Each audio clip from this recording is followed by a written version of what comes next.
प्रिय विद्यार्थियों, आज हम पढ़ेंगे प्रेम माधुरी का तीसरा पद, जो कि सवैया है।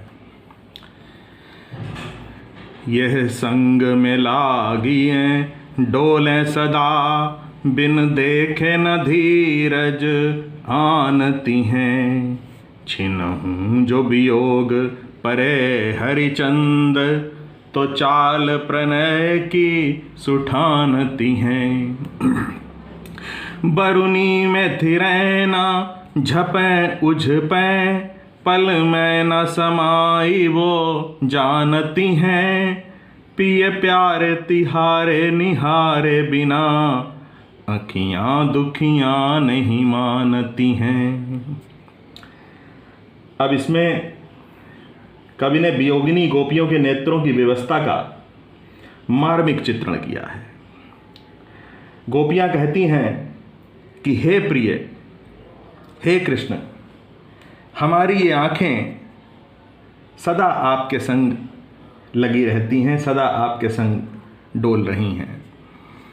बिन देखे न धीरज आनती हैं, इनको बिना आपके दर्शन चैन नहीं पड़ता, आपको देखे बिना चैन नहीं पड़ता।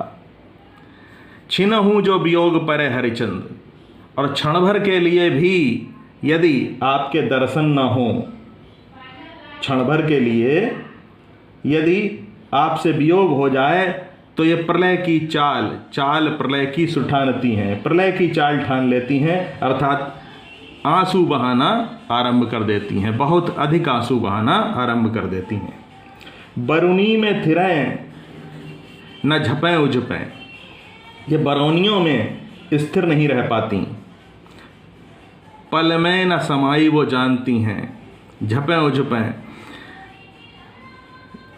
पल में न समाई वो जानती हैं, और पलकों में समाना नहीं जानती। कभी बंद होती हैं, कभी खुलती हैं। झपें उझपें कभी बंद होती हैं, कभी खुलती हैं, और पलकों में समाना नहीं जानती हैं।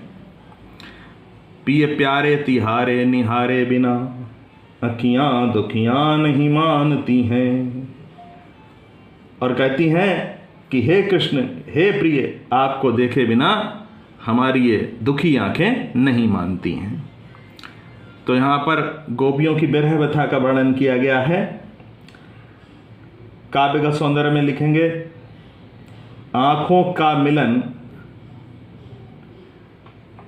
आँखों के मिलन का कवि ने हृदय स्पर्शी वर्णन प्रस्तुत किया है। भाषा ब्रज है, शैली अलंकारिक है, और यहाँ पर मुहावरे भी हैं, मुहावरों का भी प्रयोग किया गया है। जैसे प्रलय की चाल, और पल में न समाई वो जानती हैं, तो इस प्रकार से, और संग में लगे डोलना, धीरज न आना, ये सब मुहावरे हैं। रस यहाँ पर वियोग श्रृंगार है, वियोग या विप्रलम श्रृंगार। वियोग श्रृंगार और विप्रलम श्रृंगार एक ही बात होती है। गुण माधुर्य है, छंद यहाँ पर सवैया है, और यहाँ पर अनुप्रास अलंकार है। प्यारे तिहारे निहारे, यहाँ पर रा 3 बार लगातार रे आया है अंत में शब्द के, तो यहाँ पर अंत्यानुप्रास है। तो इस प्रकार से इस पद का आप काव्यगत सौंदर्य लिखेंगे। अगला पद, पहिले बहुभांति भरोसो दियो, अब ही हम लाई मिलावती हैं। हरिचंद भरोसे रहे उनके सखियाँ, जे हमारी कहावती हैं। अब बेईजुदाह रही हम सो, उल्टो मिल के समझावती हैं। पहले तो लगाई के आग अरी, जल को अब आप ही धावती हैं।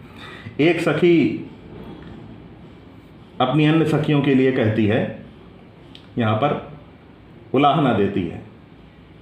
तो इसमें श्री कृष्ण के वियोग में व्याकुल गोपी अपनी सखियों के समझाने पर ये बात कह रही है। वह कहती है कि पहले तो बहुत प्रकार से मुझे आप इन सखियों ने भरोसा दिया कि हम कृष्ण से मिलवा देंगे। हरिचंद भरोसे रही उनके सखियाँ जे हमारी कहावती हैं, और भारतेंदु जी कहते हैं कि वो सखी उन सखियों के भरोसे रही। वह सखी कहती है कि हम उन सखियों के भरोसे रहे जो हमारी सखियों ने जो बात कही थी। अब बेई जुदा हो रही हमसों, अब वही हमसे अलग थलग पड़ गई हैं और हमसे उल्टी बात करती हैं। उल्टो मिल के समझावती हैं, और उल्टा हमें मिल के समझा रही हैं, ज्ञान की बात हमसे कह रही हैं, या हमको तसल्ली रखने के लिए कह रही हैं। पहले तो लगाई के आगरी, पहले तो भगवान कृष्ण के प्रति जो प्रेम है या भक्ति है उसकी आग लगा दी। अब उस आग को बुझाने के लिए जल लाने के लिए दौड़ रही हैं, यानी अब उसको उस प्रेम की आग भड़का दी, अब उसे बुझाने के लिए स्वयं ही जल लेने के लिए दौड़ रही हैं। ये कहाँ का न्याय है? ये ऐसा सखी, ऐसा एक गोपी अन्य अपनी सहेलियों के लिए कहती है। तो यहाँ पर काव्य का सौंदर्य में लिखेंगे कि कवि ने सखियों के प्रति गोपी की खींच का सुंदर चित्रण किया है। भाषा ब्रज है, शैली मुक्तक है, विप्रलंब श्रृंगार या वियोग श्रृंगार है, छंद सवैया है, अलंकार यहाँ पर अनुप्रास है, अनुप्रास अलंकार है।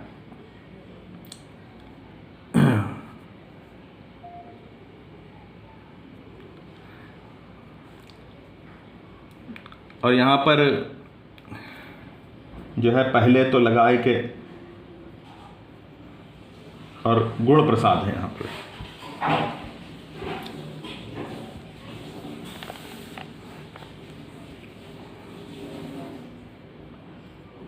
तो यहाँ पर भी एक प्रकार से मुहावरा है, आग लगाना। अगला पद, ऊदो जो सूदो गो बह मारग, ज्ञान की तेरे जहां गुदरी है, को नहीं सिख मानी है यहाँ, एक श्याम की प्रीति प्रतीति खरी है। ये ब्रजवाला सब एक सी, हरिचंद जु मंडली ही बिगड़ी है, एक जो होए तो ज्ञान सिखाई, ये कूप ही में यहाँ भांग परी है। अब यहाँ पर गोपियाँ उद्धव को कहती हैं, उद्धव से कहती हैं कि यहाँ पर कोई आपके निराकार ब्रह्म का या ज्ञान के मार्ग का उपदेश ग्रहण करने वाला नहीं है। ऊधो जो सूधो गो वह मार्ग, सीधा रास्ता गया हुआ है तुम्हारे ज्ञान की जहाँ पर गुदरी है, यानी कपड़ों की गांठ है, जहाँ पर तुम्हारे ज्ञान का जहाँ भंडार है वो रास्ता सीधे गया है यहाँ से, और यहाँ पर कोई ज्ञान की बात नहीं होगी। को नहीं सिख मानी है यहाँ पर कोई भी आपकी शिक्षा को नहीं ग्रहण करेगा। एक श्याम की प्रीति प्रतीत खरी है, यहाँ पर तो सभी जितने भी लोग हैं वो केवल भगवान श्री कृष्ण के प्रेम में व्याकुल हैं। हे ब्रजवाला, ये ब्रजवाला सब एक सी, ये सभी ब्रजवाला हैं, सभी गोपियाँ एक जैसी हैं। हरिचंद जो मंडली ही बिगड़ी है। और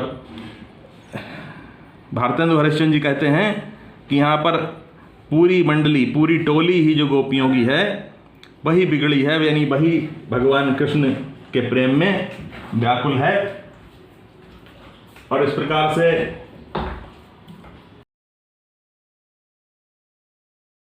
नहीं है। एक होए तो ज्ञान सिखाइए। एक गोपी होती जो कृष्ण के वियोग में व्याकुल होती तो उसको समझाने का प्रयास किया जाता है, लेकिन यहाँ तो कुएं में ही भांग जैसी पड़ी है, यानी सभी उस कुएं का जल पिए हैं जिसमें भगवान श्री कृष्ण के प्रेम का नशा है। ये मुहावरा भी हो गया, कुएं में भांग पड़ना। तो इसमें आप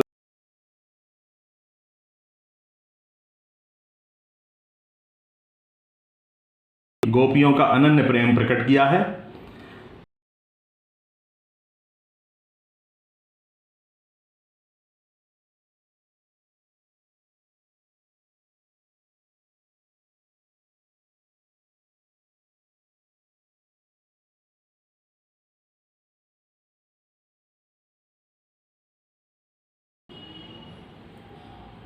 और कूपई में यहाँ भांग पड़ी है, तो गोपियों की मंडली को कुआं और भांग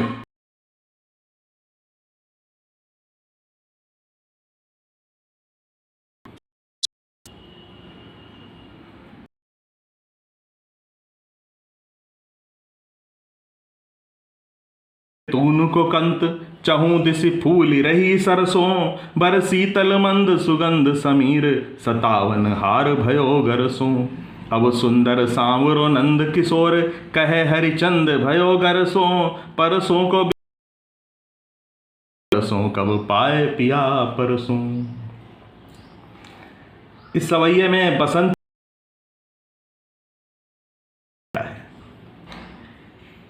एक गोप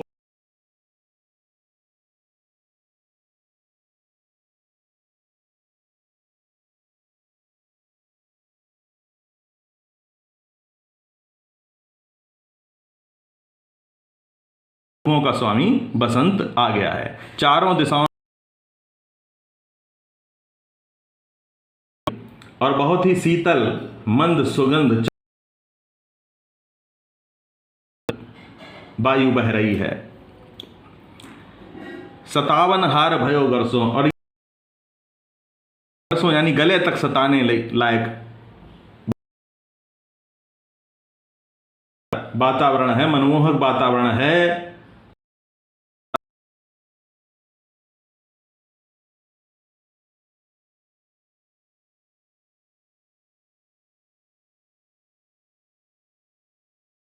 सुंदर भगवान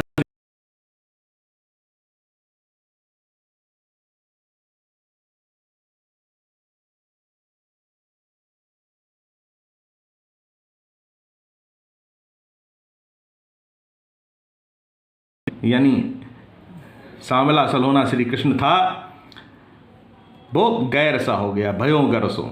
परसों को बिताए दियो बरसों, और ये कह के गया था कि परसों लौट आऊंगा, लेकिन बरसों बिता दिए।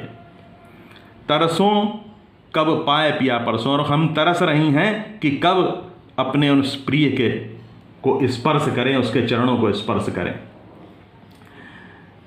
तो मैं तो अपने प्रियतम कृष्ण के चरणों को स्पर्श करने के लिए तरस रही हूं, ऐसा गोपी कहती है। पता नहीं कब उसके दर्शन होंगे।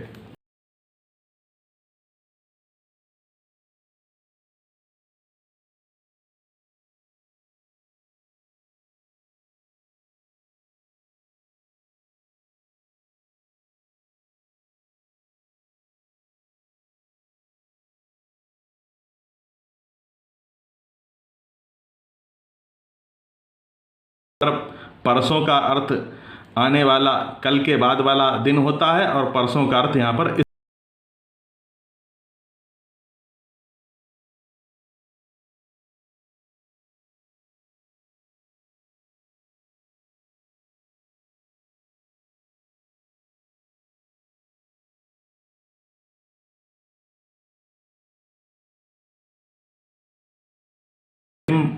पद देखते हैं।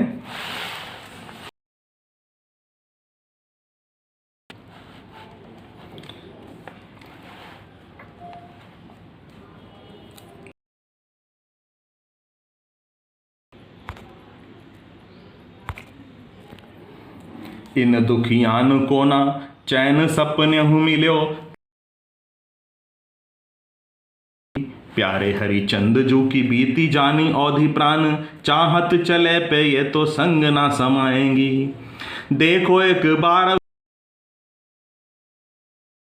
जौन लोक जई हैं तहां पछताएंगी, बिना प्राण प्यारे भय तरस तुम्हारे हाय, मरे हु पे आंखें ये खुली ही रह जाएंगी। इन दुखियान को ना चैन सपने मिलो।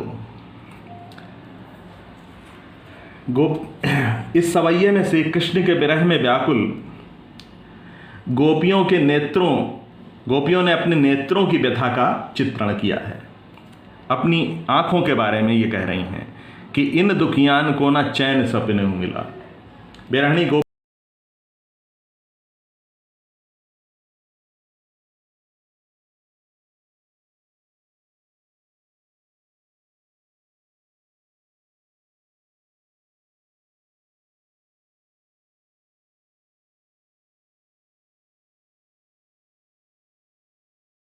कृष्ण प्रिय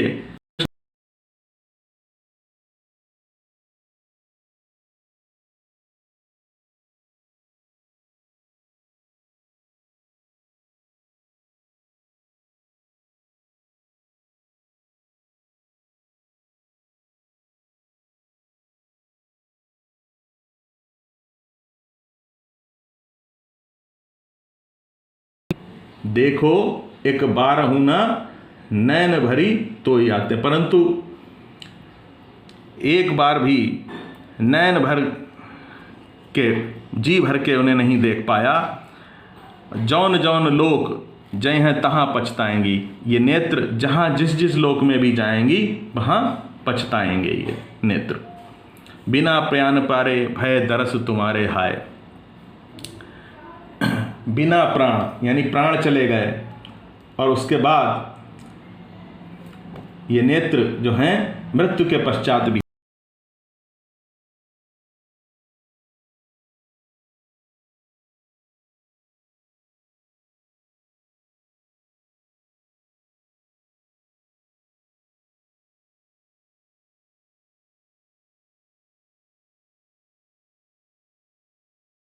नहीं जाएंगे, क्योंकि इन्होंने अपने प्रियतम कृष्ण को जी भरकर नहीं देखा है।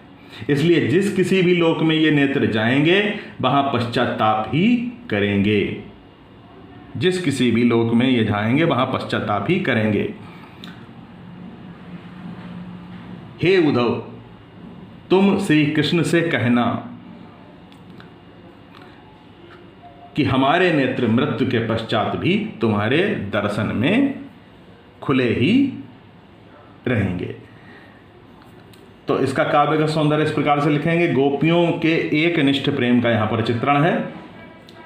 और जैसा कि एक गीत में आपने भी सुना होगा कि मरने के बाद भी मेरी आंखें खुली रहीं, तो वही दशा यहाँ पर है। तो भाषा ब्रज है, सपने चैन ना मिलना यहाँ पर एक मुहावरा है। और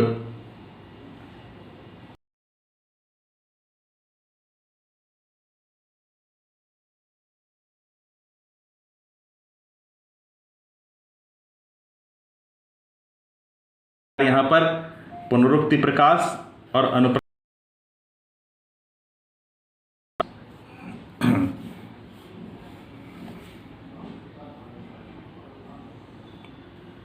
जौन जौन यहाँ पर पुनरुक्ति प्रकाश अलंकार है और अलंकार भी हो गया।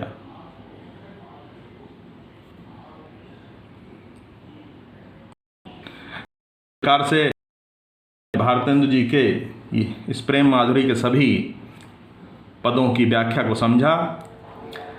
आज के लिए इतना ही।